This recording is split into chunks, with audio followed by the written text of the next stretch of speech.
Ganito kami sa Taguig. Ayan na nga mga guys. Nakauwi na ang iyong Kuya Joel. Galing sa Taguig. Kumuha ko ng ayuda. 3,000 pesos. Magandang araw! Ang video ito ay kumuha ko ng ayuda. Inabot na ako ng gabi sa sobrang haba ng pila.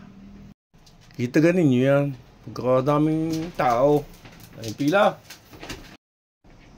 Alas 4 ng hapon ng call time dyan. Pero inabot na ako ng alas 5 kasi bumiyahe pa ako ng Bulacan. Akala ko wala ng tao. Pero doon pa pala nag-uumpisa ang sobrang haba ng pila. 1 hour later. Ayun na nga, sa sobrang tagal ng paghihintay, pinapasok na rin kami sa wakas. Ay may Christmas party daw sa loob. May palaro at may magpe-perform sa loob. Ang sabi nila, Christmas party, di ang alam kung may kainan. Ay ina, yung pala ay sayawan at saka kampanyakan. Tayo naman ah, sa dinami-dami ng upuan, ay anapat mo pa sa akin yung pikangkang. Ay pagkakaupo ko para kong tutumba eh. Ay kangalay. At ayan na nga, may nagsasayaw na. 6 na nakapula.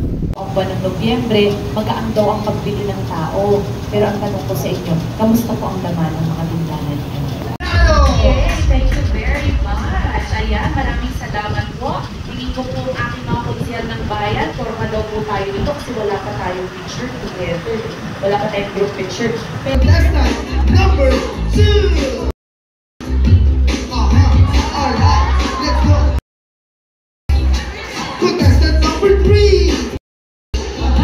Okay na rin. At ayan na nga, malapit na tayo sa katotohanan. Pipila na uli kami para kumuha ng payout sa labas. Yan, susunod lang tayo sa nasa unahan ko.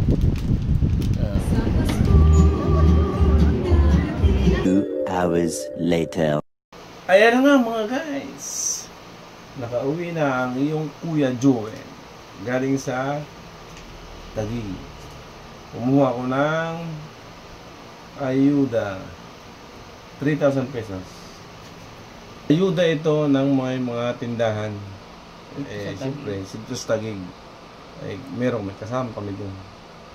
Ito na yan. Ganito kami sa Taguig.